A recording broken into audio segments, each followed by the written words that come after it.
Hi friends, welcome back to Supriya's kitchen. ఇవాల్టి వీడియోలో soya chunks curry ఎలా ప్రిపేర్ చేయాలో చూసేద్దాం.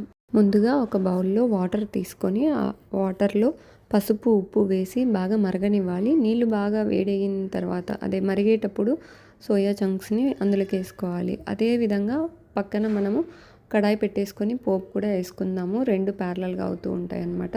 మరుగుతున్న నీటిలోకి సోయా చంక్స్ని యాడ్ చేసి ఒక 2-3 నిమిషాలు ఉడకనివ్వాలి. ఇప్పుడు ఈ కడాయిలో ఆయిల్ వేసి పోపు వేసుకోవాలి. పోపు బాగా చిటపటలాడాక ఉల్లిపాయ ముక్కలను వేసుకోవాలి. ఓకేనా?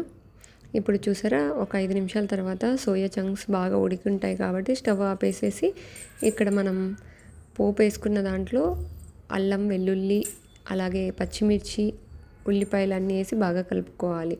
ఇప్పుడు ఈ నీటిలో నుంచి వీటిని సోయా చంక్స్ని బయటికి తీసేసి వాటర్ని అంతా స్క్వీజ్ చేసేయాలి. అంటే వాటర్ మొత్తం తీసేసి పక్కన పెట్టుకోవాలి. ఓకేనా? నేనైతే వాటర్ అంతా తీసేసి పక్కన పెట్టేసుకున్నాను. ఈలోపు ఉల్లిపాయలు కొంచెం మగ్గిన తర్వాత టమాటా ముక్కల్ని కూడా వేసి బాగా కలుపుకోవాలి. ఉప్పుని యాడ్ చేయడం వల్ల ఇవి తొందరగా ఉడికిపోతాయి అన్నమాట. సో ఇప్పుడు కొత్తిమీరని కూడా వేసి కలుపుకోవాలి.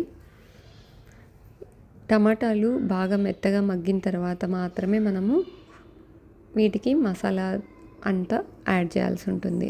కారము తగినంత, అలాగే కాస్త ధనియా పొడి, అలాగే కాస్త గరం మసాలా అయినా వేసుకోండి, లేదా సాంబార్ పొడినైనా వేసుకోండి. నేనైతే ఇక్కడ కాస్త సాంబార్ పొడినైతే యాడ్ చేశాను. రుచికి సరిపడినంత ఉప్పు కూడా వేశాను.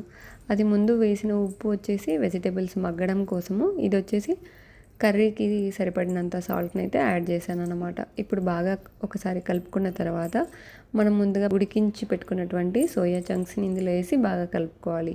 ఈ చంక్స్ కూడా బాగా మసాలా పట్టేలాగా ఒక 2-3 నిమిషాల పాటు బాగా కలుపుకోవాలి.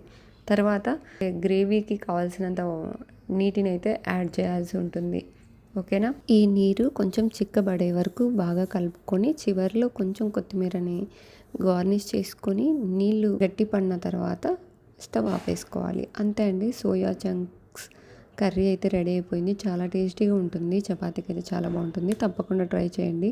సోయా చంక్స్ని తీసుకోవడం అంటే చాలా కష్టము, బట్ B12 కోసం అయితే తప్పకుండా తీసుకోవాలి. వేరే ఏ రూపంలో తీసుకోలేక నేను ఈ కర్రీని అయితే చేశాను. బాగా అనిపించింది, తినగలుగుతున్నాను అనమాట. అందుకనే ఈ కర్రీ మీకు కూడా ఎవరైనా అలాగే సోయా చంక్స్ తినలేని వాళ్ళకి ఈ కర్రీ చాలా బాగుంటుంది. తప్పకుండా ట్రై చేయండి. మీరు ఒకవేళ వాటర్ని వద్దు అనుకుంటే మీరు టమాటాని ప్యూరీ లాగా చేసి ఇందులో వేయచ్చు. అప్పుడు గ్రేవీ ఇంకాస్త చిక్కగా ఉంటుంది. ఓకేనా?